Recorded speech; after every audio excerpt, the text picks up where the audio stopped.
All right, in that case, then we can start. Once again, good luck for the debate. I'd like to call upon the first affirmative speaker to. All right. I assume that I'm audible, so I will just start my speech in 3, 2,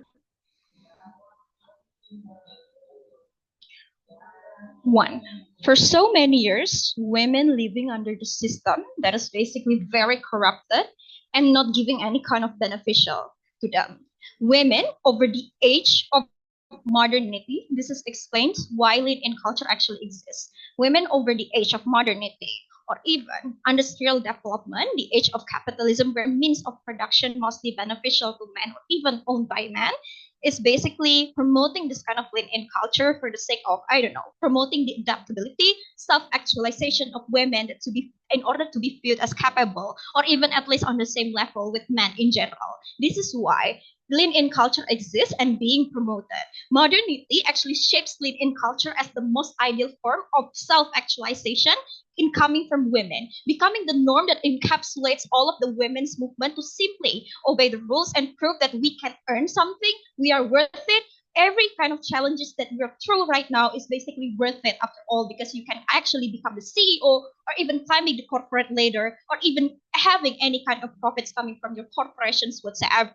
Our stance is simple. As the feminist movement, we don't really want to raise more women to be enabler to any kind of the corrupted system that happens in the status quo. We don't want women to actually comply within the system. We don't actually really want women to promoting the system that is basically giving so much harmful situations to other women. The discussion will be the problem within the live-in culture with under the frame of how is this forcing women to actually adapting for something that is basically very predatory, and the second, how's the advocacy under outside of the house when we do not promote the live-in culture? What are the counter narrative and also the counter movement that will happen, right? So first then, what are the problems within the live-in culture? It is relying under the premise of how forcing women to comply with the system that is already corrupted and also promoting it. We're talking about the significant pay gap under the women, how women could not actually get the same environment to men, the sexism that happens within the corporations whatsoever. The point is, we don't want to put women versus women because we are also acknowledging that there are women who have followed the system along with the other marginalized group, and that's okay for the sake of living and survivability.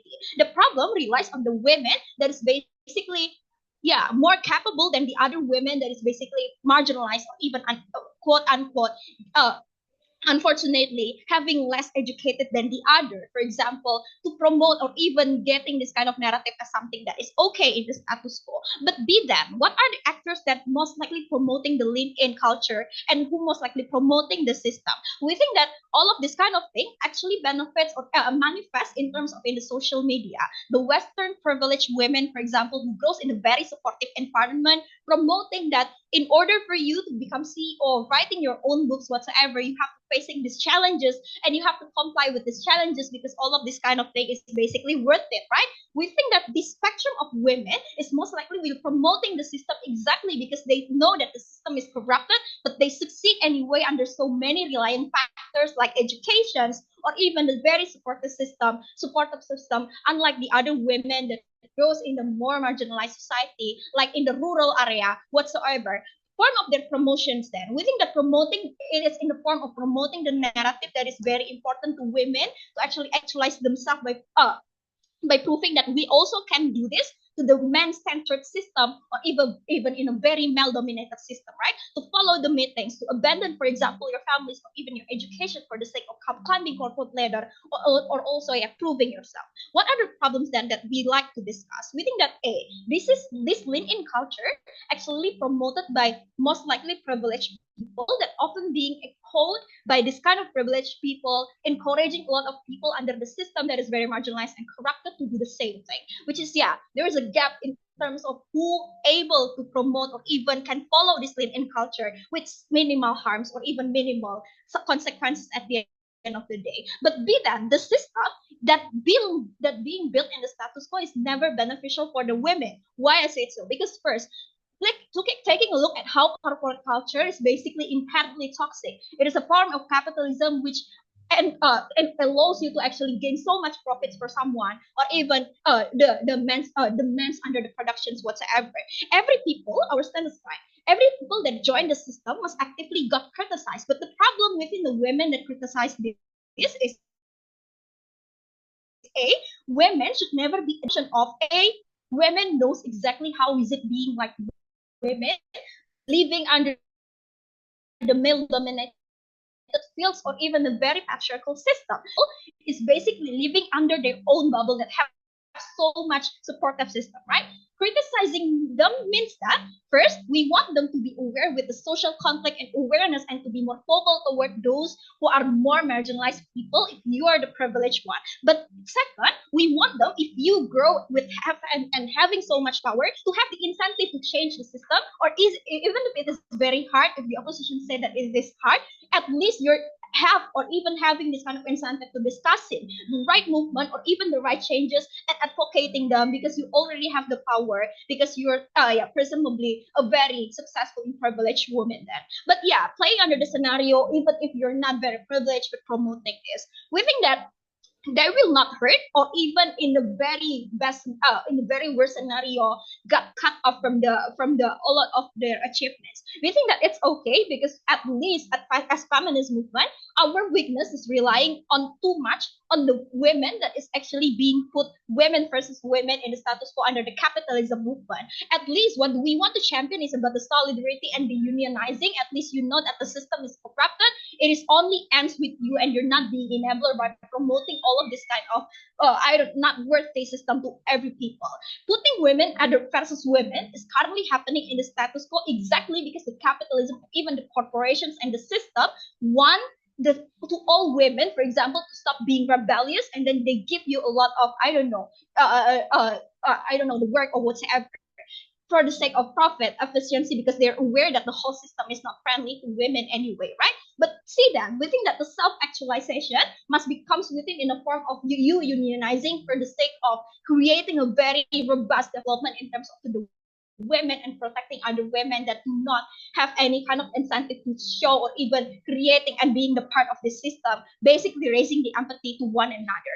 But second, then, how's the advocacy under our side of the house? Actively criticizing in social media, calling out. We want the counter narrative, for example, for you to actually aware, giving that women are strong, speaking up about the abusive behavior within the status quo, even if you are a woman in power, and make all women to go vocal, even if that's hurt, because that's the point of view being under the representative of the feminism movement itself. We think that unionizing is basically the core principle of the social movement, and we have to criticize all of the movement that is basically not part of the system and leaning more to the system because exactly it is not bringing all of the benefits that is basically very worthy to the feminist movement itself. We think that it is the same as we losing the soldier, aka women, to actually being a part and yes, just promoting the whole different thing, which is not part of the unionizing as the social movement or even the feminist incentive at the end of the day, right? So yeah, under this two scenario, we think that it's very beneficial for this feminist movement. Also, it is right to do to criticize the women simply because it is very corrupted at the end of the day. We are more than proud to propose this motion. Thank you. All right, thank you very much, First Affirmative, for those very fine remarks. To start the case in the negating side, I'd like to call upon the first negative to speak. Hi, am I audible? Yep, you are. Okay. Don't have any gender preferred pronoun. If I get disconnected, just let me know. Especially do it verbally if that can be done. Let me just set up my timer. Disclaimer, none of the things that I say, like it represent my political belief. However, some part of it might be sensitive, so I apologize in advance. Okay, I will start my speech in 3, 2, One, I'd like to remind everyone that this debate is supposed to operate under the perspective of feminism and what best defined as feminist interest. What the government essentially saying is that the best interest of feminism is to concentrate and to put up a much more barrier of niches to what type of women that can and cannot enter the definition of what feminism supposed to be. We don't think that that is an ideal case to that, especially when they try to generalize the characterization of the women who participate in lean-in culture as entirely to be a privileged woman. We don't think so, right? Women who are privileged, who have certain net level of income and have some level of, let's say, racial and also cultural benefit, who do not have to be able to lean into any type of culture because they are exempt from that particular practices. That's why most of the time the target of this debate are probably the working class women who have to be able to enter the workplace as a white collar worker and have to participate in a certain type of standard that is created by the employee, be it that it is created by men or be it that it is created just by a byproduct of patriarchal culture, right? So we don't think that that is a correct characterization. But even if that we are going to talk about the privileged women, if they have to ended up opt-in to what a certain type of culture like lean-in culture, we think that there's some level of disadvantage that they have to do. So in some way than the other, even though they are white women, they're still not the most privileged. So there's some level of vulnerability in there. They need to be able to defend why is that criticizing a vulnerable actor is something that they would like to be able to do. But I'd like to characterize first, what type of progress do we envision by feminism in general sense? This is also applicable to the side of affirmative, which is a change in policy and change in culture. I need to remind everyone that the certainty of this progress are not a benefit that can be co-op. Just because you reject lean-in culture and actively criticize women doesn't mean that you would suddenly have a change in culture and policy. That is a burden that need to be answered. We don't see any progress yet to that extent. However, negative will prove to why you can have the likelihood to pursue this, regardless of you allowing women and rejecting or criticizing them instead of that lean-in culture. For reasons. Number one, feminists can act separately than several number of women that exist inside of their own organization. Just because there is disagreement in practice does not mean suddenly it will break down the ability for feminists to lobby the government or do a massive campaign like boycott the product of consumers to stop. But the direction of this criticism is still there. We will still criticize lean-in culture, but we will not criticize the women, but the company that implement it, right? Because they are the bad people and not the women who are somehow have to be able to participate in that regard. But second of all, it will not significantly affect our campaign if that's what they want to assume, because in order for a campaign to work, you need three things: masses, political power, and resources.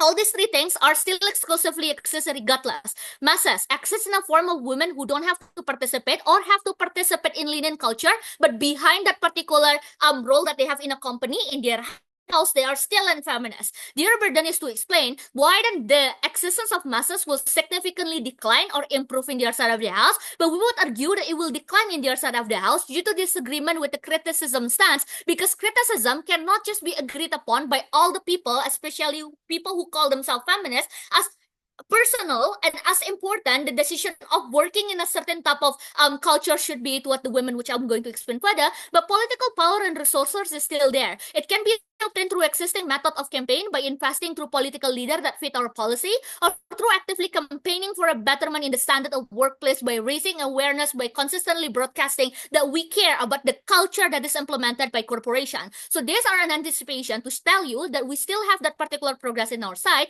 but criticism worsen the public perception, which is also harmful to how you could be able to enter this political discussion or how you could be able to do that particular campaign, because feminists are being viewed as a niche that do not necessarily care about women, but only care about their own individual goal that they define by exempting what the women actually want and need to that particular cases, which is why we hate white feminism, because they are exclusionary, which is why we hate feminism that are only supporting to what, let's say, pop culture feminism, because they are exclusionary. So that's not the kind of ideal feminism that we would like to have. But even if it is normalizing to some level the idea of lean-in culture and the narrative that women agree with this particular culture, that is okay, because it is still consistent with our brand, which is feminism catering to a variety of messages achieving their expression. There are tons of women who pursue different type of economical the expression differently. E.g., we support sugar baby culture or threat wife culture, even if the particular culture contribute negatively toward the aspect of perception to women to some certain extent. All these decisions have consequences, but feminism do not operate a non-consequences policy. In order for a movement to unionize, they need to make the hard decision, which require active inclusion of voices toward the people that want to participate in them and not through rejection. That's why avoiding controversy is not the feminist goal, as we live through controversy in all the time anyway. But I'd like to respond to what is an ideal feminist movement in our side then. And then the first aspect is to ensure that there is a level of inclusion. Feminists access as a platform for women to feel empowered and to be supported. Method that women do in terms of how they can choose this empowerment are up to them, because the method that feminists can do in order to ensure that there's some level of rationalization is through constant education and standing closely to support the women and not alienating them. So we don't necessarily say that the culture is all good, but we don't say that women should be the active for a person that you criticize. You should educate them instead. In achieving the feminist idea, we think that it need to reform. We should not reform into a nation-centric goal by gaining basic. Or we need to be able to look at the historical progression. Whether feminist has progressed from a very niche and centric goal, from gaining basic right like property ownership to right to vote, to an extent of second wave would redefine what aspect of rights to cater to protection of body autonomy and fight against sexual harassment, to third wave in pandering and expanding toward what to be considered choice feminism in increasing scope and who can decide what's empowering. The reason as to why this evolution matter and should not be rejected, because one, women concerned are intersectional. Solution to the concern is also as intersectional, and it should be allowed to the individual to decide that. But women as individual can also define their priority just right, because they know the best context that they're living in right now. Feminists as an external actor, their role is to listen and cater to how it fit the women empowerment, but not to dictate. This is also true because women who participate,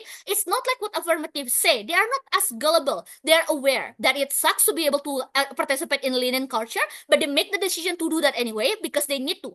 But even if that's not the case, I think that based on the circumstances, they have the best solution that they believe can help them to be able to achieve the best goal economically. But even if they need help, as in that they're that gullible, I think that criticism would most likely result in a negative reaction, because the nature is defensiveness, that you are wrong, that you should not do that. Why don't you follow a better standard of feminism? Instead, in our side, feminists need to exist to allow this particular leniency to be able to pull them in by broadcasting a better message that if in any case that you need help, we are going to be there for you. So the manifestation of this is that even in worst case scenario where you don't get the benefit of that, feminists can still assist you in a legal proceeding where you decide to sue your company because you fulfill the standard, but they don't give you their rights. But feminists cannot do that because women would not trust their life and not trust feminists in general because they feel like feminists actively try to reject them. But a more expansion in our side of the house consists by allowing a different courses, discourse, and needs and want and method that need to coexist in certain subcategory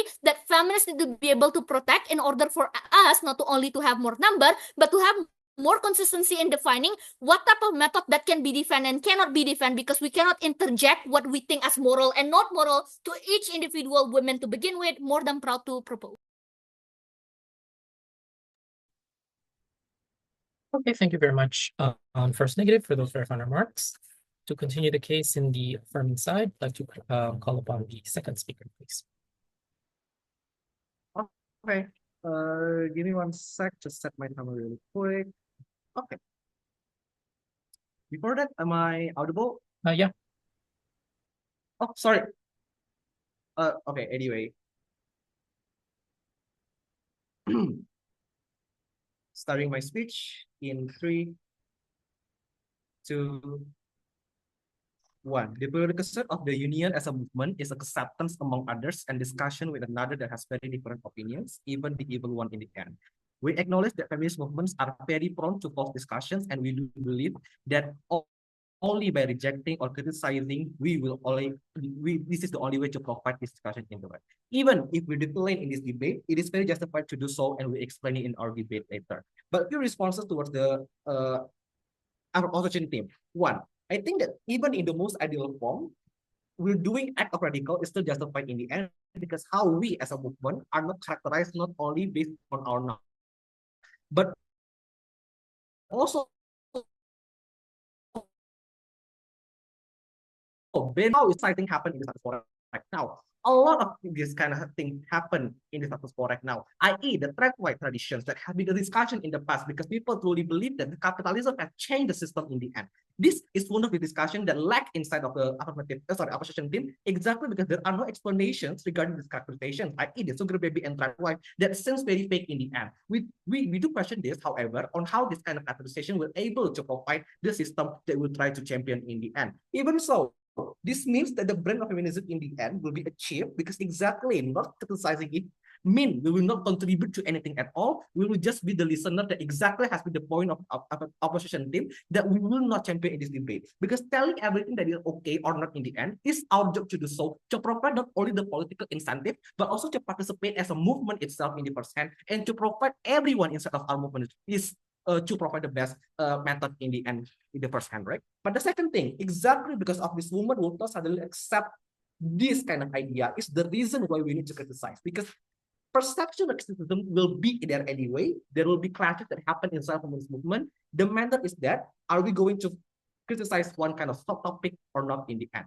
Feminism should not just listen and ignore the condition of that movement, even if it's still bad, it is still good in the end, we still do to discuss because criticizing is the only way to do so. Even if it only resulting in negative form, we still truly believe that this will lead to the changes, this will lead to the progressiveness of how feminist movement has been doing in such long time already.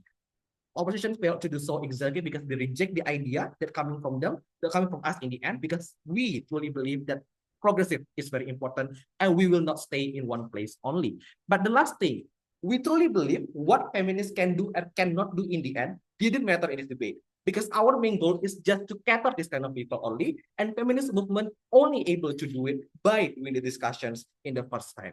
But furthermore, let's revolve the debate a little bit.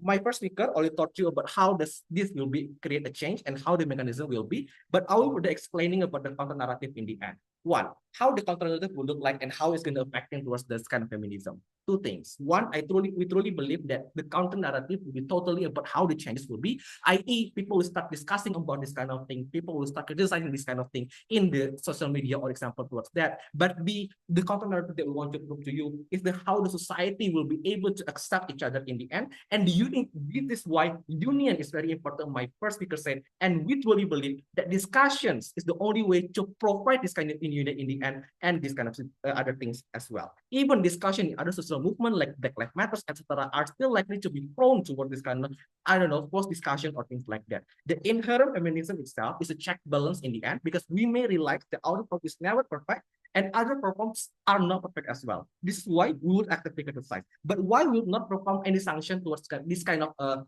woman in the end if the opposition make questions? One, we understand that these women are the victim of the issues. The capitalism forced them to be successful in the state where everyone had to be successful to fulfill their role in society, i.e. being a higher CEO and things like that. But we also acknowledge that our development as an individual and woman were very dependent on the success of the woman in the end and how they could control in the government as well like that in the current policy in the end. To answer the concern of the survivability of this woman, A, survivability of women were compiled based on the idea of cooperation is because we agreed on it, we support this motion, this movement will be still there anyway. But the B, the issue is that when the promotions continue with the power of capitalism, it will diminish the idea of exclusivity this movement, which means that everyone would have the same idea to lean in equal positions, equal success in the end. Even if the negative promotion prove the impact on the survivability is higher on their side, we will take that and flip it, because feminism is certainly are very powerful in the state right now, and we're able to create a change, i.e. by doing the radical stuff or things like that coming from this woman in the end. But two extensions that I'll bring in this debate. One, what is the prerequisite of the ideal discussion inside the feminist movement? And B, what will happen if we do not actively criticize? A, there will always be discussion among affirmative and negative, even in this debate. There always need to be discussion in this system, even inside the movement itself, exactly because we do need that, realize that this system is not perfect. That we as a movement do need discussion inside of the perfectness itself. We progress to the future, and a lot of flaws that happened to us in the past will be perfected in the future later. It happened a lot to this system as well. It happened a lot to our movement as well, i.e. As mentioned before, the threat of distance, there has been the discussion right now, many people trying to be working and things like that. This is why we really believe that this discussion is very important. We are a movement without any top figures. We have no CEOs that to control of us. We have no rules. We have no anything. We live on our own in the end. We decide our own decisions. This is why the discussion between the affirmative and negative discussion is a very important right now. But the B, to continue with, check and balance is needed because we need to consider the value inside the status quo right now. We wanted women to be valued in the end, but the problem is that too much value have been controlled by this corporation in the first hand. Value of women in status quo right now is inherently always being strong, but we still do remember that there need to be weakness among us, which means that we need to know and stop using our power in the status quo to provide the benefit towards this kind of corporation system right now, because exactly they will exploit it and use it as a things that will totally harming the woman itself in the first place. We truly believe that the reason feminist movement are really strong as well, because the idea that we need help, women need help with others in the status quo, they will provide us with a very, very great union, or at least a better check and balance. But the last thing, the cultural appropriation, because we truly believe feminism has so many sectors. There, as mentioned before, there are tribal culture, there are Me Too movement and things like that. Exactly because of this spectrum, criticizing is very important in the end, because we need to maintain the balance. In this means, A, cultural of women are protected in the end. The clashes will be minimized in the status house. But B, we do not want it to any clash happen between women in the status quo and the whole movement in the first hand. This is why we openly criticizing method is the debate. But the last thing, cultural appropriation, even if not now, will be created in the future. Even if this link the culture didn't clash with other culture, we still do need discussions in the end. But the second things, what will happen if we do not actively criticizing? There's two sides. A, woman becoming the enabler of this kind of very, very weakness, because you're allowing this woman to become the opening for all of the weakness of our movement in the end. Women, they always trapped in the illusion that we will not giving benefit in the first hand. And what will to happen to this woman is two things. One, exploitation will totally happen and worsen the status quo, exactly because women have the capacity to open our system of weakness to disproportionate to enter and exploit in the first hand, i.e. for the rules of voting that are very sexist in the first hand or any kind of system. But B, the second thing, we do, however, agree with the opposition team by saying that we are prone to this kind of thing, and we still support this kind of improvement. But B, system, they always created such a hardest time for this woman in the end, because this system will become stronger, obviously, in order to spread their messages and also affect the society. This is then becoming our worst weakness. Exactly, the system will cover up the idea of feminist woman by even using our values as a cap in the end. This means that we are all movement, we need to protect the idea of feminism, not only our. Okay, thank you very much, speaker, for those very final remarks. Continuing the case in the negating side, second negative, please. All right, just making sure that my microphone is okay. Yep. Okay, cool. If anything happen with me, please just verbally disrupt me, because otherwise I will not be able to know. My mic sometimes act up. Okay. Anything is not fully starting my speech in 3, 2, 1. The first part of my speech will ensure you that our framework in affirmative is correct, where the unity that is wanted by negative team is actually a byproduct of intersectionality. Because when it comes to feminism, in theory, it is great if we can just be united from the start. But even from its very conception, feminism has never been united.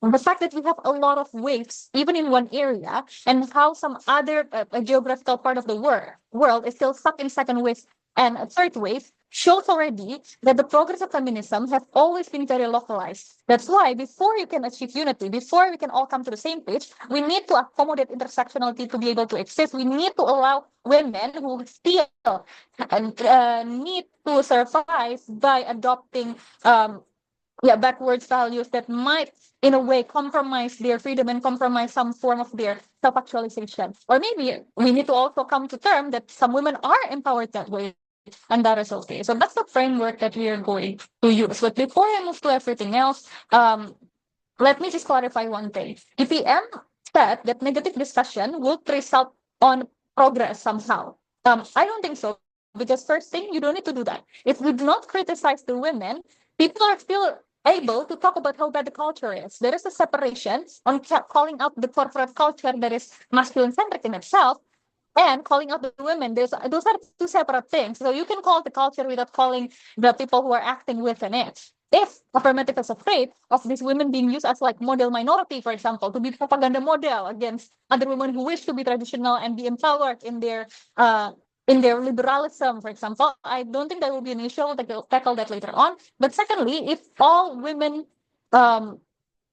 I don't think that all women will suddenly lean in if you don't reject this, because because affirmative themselves said that it's still not easy living as a woman who leans in. So it shows that most of these women are probably not doing it by choice. And even if these women are that pick me and they do believe that they feel empowered by the male gaze and by being one of the boys, I will explain to you why it is hard regardless. And therefore, it's also a form of martyrdom and not necessarily, letting go of activism in and on itself. So let me enter my extensions then. First, I'm going to play in two contexts. The first context is assuming that the women do get benefited from leaning in, and the second will tackle the worst case, that after they lean in, they still don't get benefited. So first, assuming that the women do get benefited from this, like they get career advancement, they get respect, they get less discrimination maybe somehow, why did the action of these particular women who choose to lean in does not cost feminist movement the power to lobby for change? There are three layers in this. A, women workplace issues mostly do not cancel each other out. Your ability to be assertive does not negate that sexual assault happens. Sucking up to your supervisor during golf does not negate the fact that you might be paid less for doing more. So those issues exist separately and they do not cancel each other. B, what about issues that sounds more mutually exclusive? Like what about issues that benefits women when they do pander? Like asking for more paid maternity leave versus, oh, it's okay, I just give birth, but I only need 2 months, it's fine. Or like, oh, I'm fine during my menstruation to work because it's not that painful, but other women may require menstruation leave. What about those kind of issues that clashes, right? I think that even if there are women that are willing to pour everything they have into work and compromise their quality of life that's exclusive to women, you should not be afraid about women just being cut off just because they are willing to do less. Because this is a class issue and not a gender issue. Any worker is replaceable for as long as they don't have union or they don't have powerful connection, women or men. Anything that corporate said to justify your one-sided determination is simply a smokescreen. So anything that corporate believe hinders productivity exists in every gender. They can take it, use it as a rhetoric, and then say it to you that, oh yeah, because you don't want to because you don't want to get back to work soon after you give birth. That's not the actual reason. That's because there are simply other people out there who can replace you and not necessarily because of the gender issue. So the issue is that it is more of a class issue, in which case I think that union of workers still exists and feminism can coexist with those union of workers, which also includes women, right? So I don't think that is a feminist issue. But we also need to be clear that the issue of women not getting accepted or barrier of entry for lower level position right now is starting to become irrelevant because there is increasing need from traditional working class family to become double income, and family to have their daughters from sandwich generation to work, and powered career woman becomes more of a lifestyle choice. So the third corporate issue is not on women not being able to get into work, but in the ability to climb corporate ladder without having any glass ceiling, and the ability to avoid one-sided termination that is so arbitrary. And the only way that they can do that is when they have the option to tender for some women.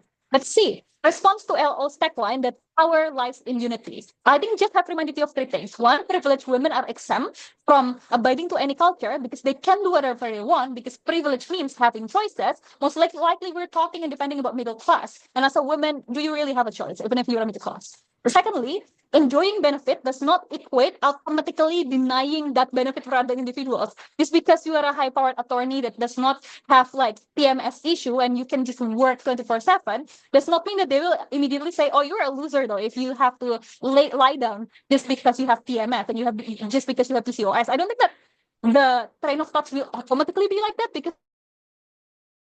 and not just robotic worker. So they might still have sympathy and they might be able to make changes internally, but also we call out the culture and the corporate on how not inclusive it is to be in the spotlight and expose their vulnerability. Because if you're assertive, you're more likely to receive hatred and microaggression by your colleagues. I hate to say it, it's unstable. But yes, I hate to say it, but the first response of a misogynistic area when a woman is strong is by saying, oh, if women are strong, then they should be able to take a hit. Oh, if they are strong and they are like one of the boys, they should be okay with crude sexist jokes and dark humor. They should be able to dish insults back. So it doesn't mean that when you're in this powerful position, you're actually like being getting leniency and leaving it easy. You're actually exposing yourself to more masculine aggression and masculine violence. And I think that in them, they are still into protection.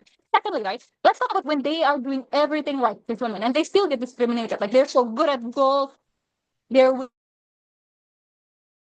willing to like call for LCs to accompany their bosses. They're willing to be so assertive and bossy during meetings, for example, and yet they do not get anything from it. Feeling when still discriminated anyway, it actually worked in feminist movement favor because it exposes that all excuses that corporate has been dishing out about women being less capable are actually baseless, allowing these women to pander and then allowing them to face the harsh truth that it means nothing gives more leverage to feminist movement. Like Chappell said, yeah, I hate to say I told you so. So the problem they will be able to see is the genital that they're born with and not their approach and not their skill. So whether leaning in will work or not, it will work in our favor. But secondly, what will not be okay for feminist movement to do is not letting them do it, but is to criticize them before they even try it, before they even prove it to yourself, and before they even make their error that might not even result in error. Because feminism has celebrated women who participated in liberal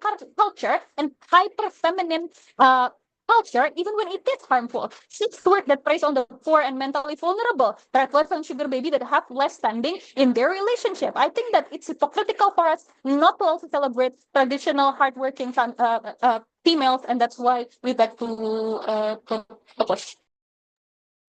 Okay. Thank you very much, second negative, for those very fun remarks. And as final substantive from DMF now, third speaker, please.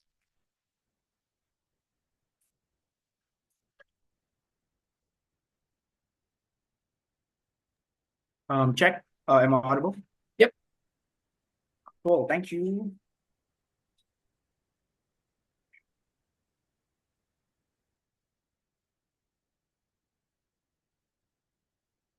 It's evil to normalize the pressure on women on the corporate, workplace themselves in order for them to get something so basic like a promotion or like just a wage that is, standard.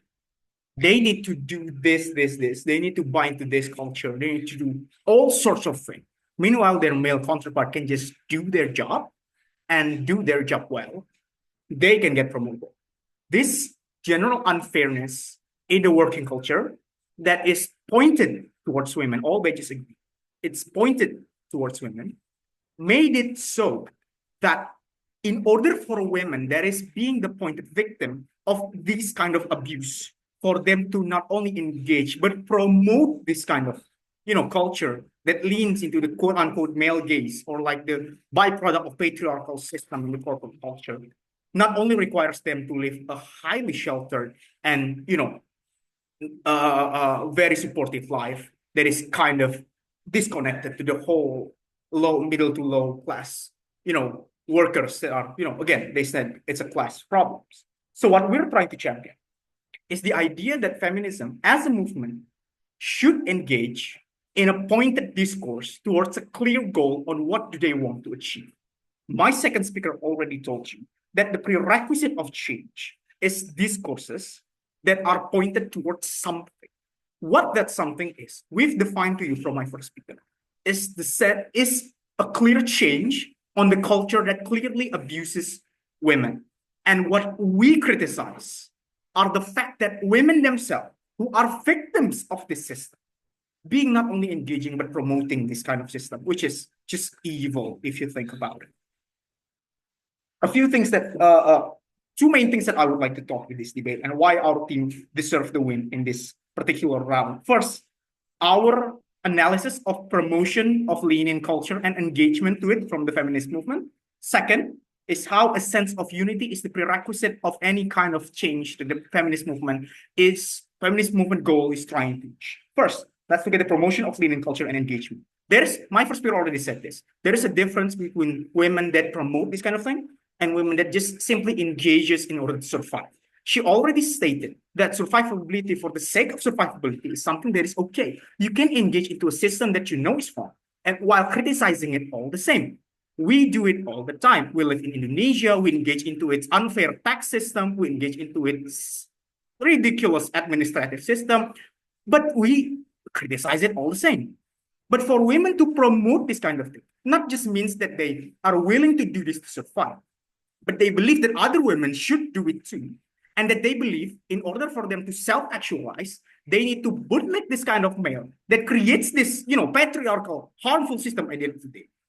Therefore, there is a clear difference between women that simply engages in this kind of thing because there is no choice for their survivability, and women that promotes this kind of thing. Therefore, the characteristic of my first speaker saying that the promotion of this kind of thing, this kind of culture, falls into the hands of women that are inherently privileged, women that quote unquote disconnected from the plight of other women that are lower or middle class. If you are going to buy and point the characteristic of this class problem and not a gender problem, that's another reason why we should criticize this kind of.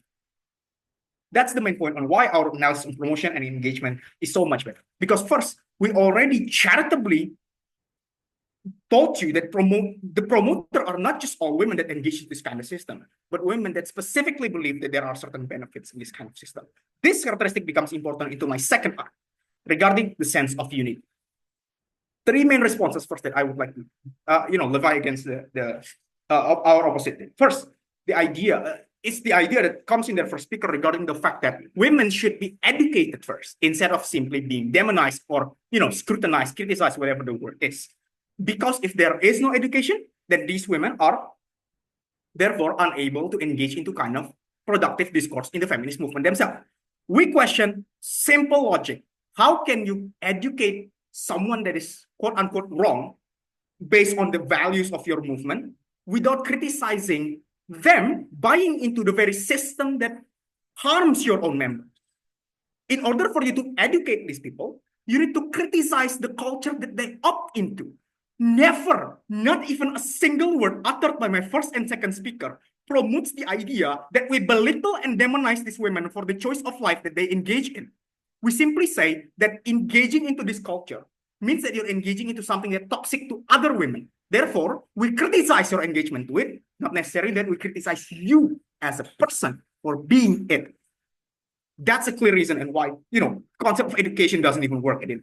Moving on from that, a few of the examples that our opposite team brought to the table is something that is not apple to apple, therefore uncharitable at the end of the day. They always stated that, feminist movement should cater to a lot of inclusive, topics, a lot of inclusive, subcategories of feminist movement. They also stated things like trends of thread wife, trends, all sorts of trends like sugar baby, all sorts of things. Trends that quote unquote, women feeling empowered by the male gaze themselves, probably not inherently wrong, things like that.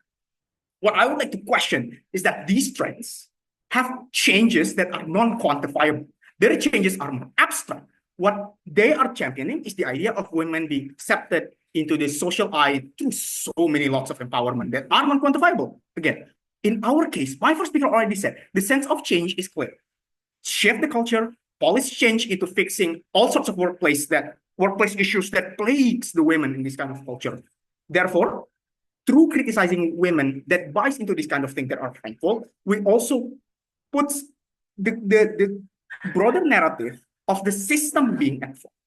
We're not saying that this women. We're not cherry picking. We're simply saying that this system is wrong, and engaging to it is enabling the kind of systemic harm that is going into your fellow sisters of the feminist movement, for example.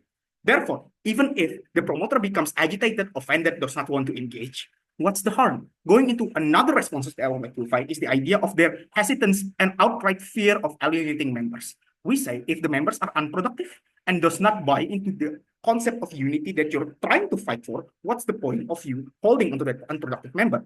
If the Black rights movement have Black Republicans that, believe in the idea of white supremacy, what's the point of putting them there? We're not saying that the Black person is wrong. They're just a byproduct of their culture. We're simply saying that their existence, their assistance, quote unquote, does not necessarily help our movement. Therefore, we have a lot of other members that we can cater to. If that's a harm that is indeed not good, quote unquote, we say that our counter narrative say that it is a worthy trade-off, because our counter narrative is a sense of unity in fighting against the system. It's probably not going to be quick, it's probably going to be painful, but every single movement in women's equality history, women's fight for equality, has always been about sense of common struggle.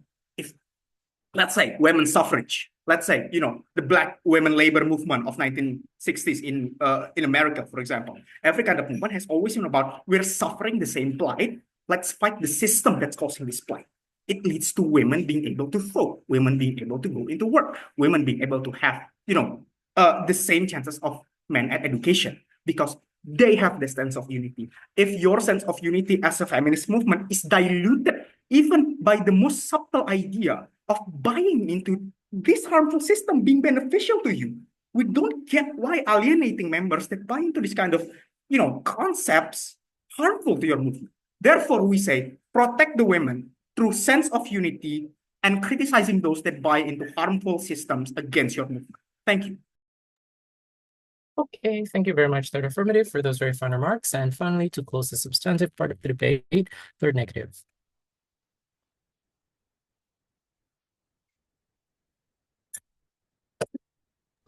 Check am I audible? Yep. All right. Well, before I start the speech, I just want to say that I might misspoken things about feminism because I'm not an expert. So if I do so, please forgive me. I ask for an advance of apology in advance. So yeah, I'm going to start my speech in 3, 2, and 1. I think I have several important clarifications. One, in negative, we never say that the culture is entirely good. What we are trying to say is that we should not direct our criticism towards fellow women, because we believe that status quo campaign is already enough to criticize against the culture of, how corporate culture might be very bad and so on and so forth, right?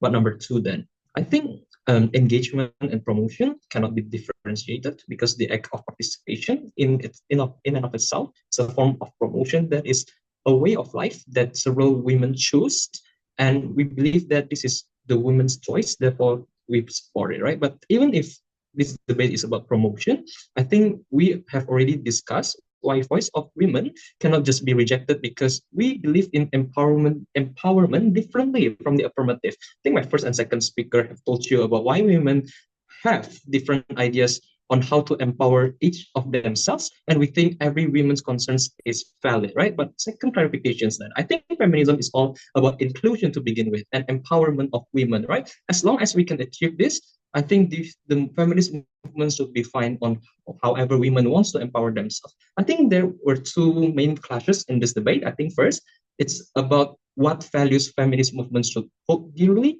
and second, basically the threat of analysis on whether it brings more benefit or harm should you opt into leaning culture, right? I think the first issue then about inclusion and others. I think my previous speakers have told you that the interests of feminist movements are as follows. First, basically, we want accessibility for women. We want to break down bad cultures in the process. Second, I think we also told you that inclusivity is the most important thing, since women are very vulnerable. We also told you that in and of itself, in every feminist movement throughout all the waves, intersectionality exists. And basically, it exists because we want to answer to different problems that different women have. And this is something that affirmative team kind of not really respond well, because they keep talking about unity, and basically basic stuff about why unity is important for an organization to run.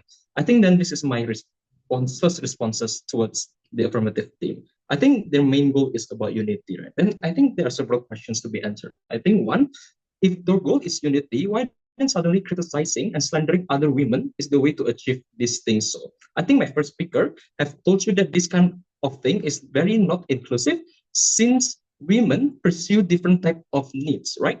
basically this means two things. One, criticism is not the solution. Basically, what you're doing is you're jeopardizing the unity that you really wanted, and you bear other women to opt into feminism in the processes. But second, I think my second speaker also have explained to you that feminism, through all of its ways, has always been so localized and it's subject to intersectionality, right? These two things means that the affirmative ideal unity is never a concern for feminist movement to begin with, because we already have intersectionality. Every woman have different needs, and basically what feminist movement should opt into instead is something that is more certain, which is inclusivity and how you want to bring all women to the movement and you want to empower each woman individually.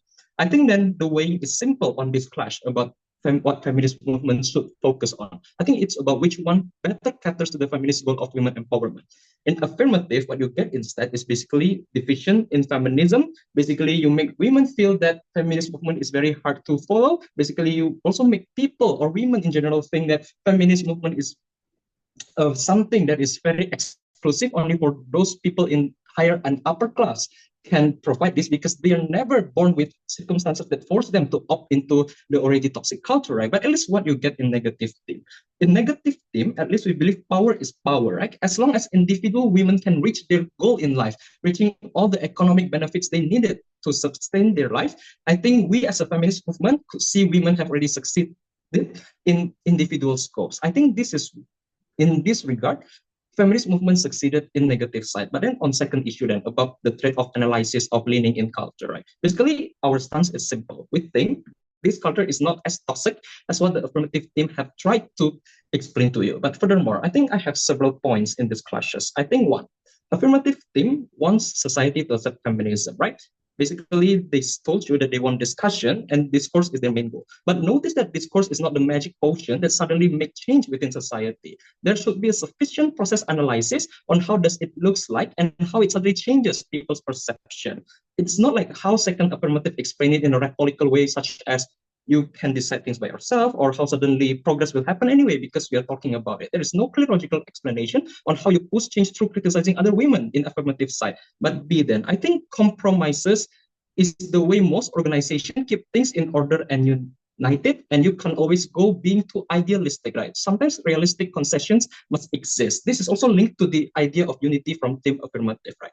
Look, in feminist movement in and of itself, other parties exist, meaning that you can just push your ideal case in the movement. You must also think about other parties' perspective. I think two parties then within feminist movement in and of itself. My first speaker have told you that sometimes it is just necessary to opt into leaning practices because due to restrictions in the economy and etc. But I think this is the second and most important thing, that I think concessions and compromises must exist within women and feminist movement against corporations and its culture. You also need to think about corporations' concerns in order to achieve feminist goal through negotiations realistically, right? Basically, this analysis will answer government question on why sometimes women need to opt into corporate culture. I think I think it's simple. Corporate culture might exist not because some men just want it that way. It might exist because it is currently the most effective way for a corporation to run their business, right? How so? Look, for instances, traditional work hours might exist because corporations need to outproduce and outcompete their competitors. Or maybe some instances on assertive way of communication might be needed because it's the way or the most logical way to give or spread information within human beings when they are thinking logically and working. Meaning that if feminist movement want to realistically achieve concessions and bring changes towards corporate culture, at least they must opt into it to a certain extent and try to also understand the other side of the party, which is corporation and its culture, for instance, right? You cannot just suddenly push whatever you want because, again, concessions is very needed. You can't just push things to get benefit while very disadvantaging the other party, because that's just mean that the other party might don't want to change at all because you are very putting them in a very bad position, right? This means that this also have already answered the reason why then in negative we don't really want to go very radical and just criticize every woman, because what they're doing right now might be the best way to solve all the problems women have in corporations. But then second, I think they also talk about survivability of movement, right? They say they don't want clashes, but I think it's very contradictory, right? If the movement kept on criticizing other women, I think you're just pitting women against women. And I'm not sure why this is what feminist movement wanted. At the end, how do you weigh this clash on the trade-offs, right? I think one simple question, which one makes feminist movement more powerful? I think one, in terms of opting in and member recruitment in affirmative, you get reluctance not only with women but people in general. And B, you basically just shows that feminism has a high barrier of entry, right? In negative, at least you get a more inclusive feminist movement, you encourage participation. But number two, then I think discussion within movement in affirmative will looks like how about women must go into certain targeted approach, but in negative, we are more inclusive because we believe that women can choose their own way of living. We probably oppose. Okay, thank you very much, speaker, for those very fine remarks. And that's the end of the substantive part of the debate. For the reply portion, we will go as usual with negative reply first. One, I think that the team that need to. Okay, sorry, let me repeat it. I get distracted. Right, 3, 2, 1. I think the team that should win in this debate are the team that managed to be able to contextualize and provide a clearer identification to what works for feminists and what they need, and gauge why then it is not as consequential for feminists to allow this type of promotion to exist among our members. I think the entire discussion from the side of affirmative goes into an accusatory framing toward negative team to say that all we want is to normalize the culture. That is not the case, right? The debate is also not about opposing the culture in general, but the way to achieve that particular eradication of culture. Feminists need to be able to go through the process of extending their criticism and rejection to women who actively participate and promote this. What is the method that is extending toward the alienation of women who also in itself feel like this is empowering for them are going to be contributed positively to what the progress of feminism are unclear. Their only defense to this is that this culture are clearly harmful. Yes, but just because a certain culture that is adopted by women is conservative or harmful in any way, feminists do not just act by rejecting and alienating women, and we have seen them a lot in historical context where in second wave feminism the idea of makeup and porn industry exists as a harmful opposition to what the feminists want to oppose, but we don't necessarily reject the women who work there. And in another way, where we see that threat life as being oppositional to what the feminist ideal way of life, we don't necessarily just reject them but just like that, right? Remember, the line of which women consider promotion and just engaging are blurred. I think that Alvin also already clarified this, but just want to push this further, that engagement and promotion cannot be differentiated in some certain extent, which is why we say that it will go to an extent of differentiating, also rejecting the women who actively involve themselves in that particular culture. But even if they want to just say that this is about promotion, I believe that when it comes to what the culture that they choose to promote because it works for them and it works for the people in their surrounding, we already defend why is that is non-consequential or very minimum in consequences toward the feminism. So even if it's about promotion, we already discussed why the voice of this woman cannot just be rejected and ignored. But Grace also extended this by discussing the hypocrisy of feminist and affirmative, where consequential idea that buy into patriarchal culture like culture of sugar baby or porn industry are fine because it's liberal, even though it's also consequential, but ideals that seem remotely conservative are not even considered, even though it helps the women who engage and promote such idea like linen culture. So the concern on what if the women would participate in linen when we don't reject, I think that our characterization has negated all this, which to say that the women that oppose this are going to still be there. They will not just participate just because other people promote it, because they have their individualism and concern and ideals are intersectional. That is to say that the way that women going to engage toward what type of idea are determined by what they need and what they want to be able to participate on. Comparison on why with our team should also win. And then when it comes to a role of feminism, affirmative believe that feminists should dictate. We don't think so, because the idea of engagement on consequences of dictation are not necessarily provided by your side, but the process to obtain the benefit is also unclear to why extending the rejection to women allow more certain benefit in changing the culture. We discussed the consequences and how to tackle the feminist ability practically through the idea of rejecting women and how it crippled our ability to have more number and progressive discussion internally. But the discussion on what they want is also not exclusive, because feminists can reject the culture without having to criticize the women. That is to say that this is an active campaign that we can have separately from what we do and what they want to propose. But lastly, on comparison on practical manifestation, when they say that unity is what important, unity in their side are consists of woke feminists that already have privilege to practice the ideal form of of feminists or more woke feminists that have full acknowledges but ignore the characterization that we provide in regard to what women who don't have this particular privilege to be able to know or to be able to participate and to be able to be empowered by the most progressive aspect of feminism. That is to say, we should be able to win due to this characterization, comparison, and the most ideal circumstances to what feminists should do, more than proud to oppose. Okay, thank you very much, Neg, reply. And to close the overall debate, Af reply. All right. Once again, checking out, am I audible? Yep. Perfect. Starting my speech in 3, 2,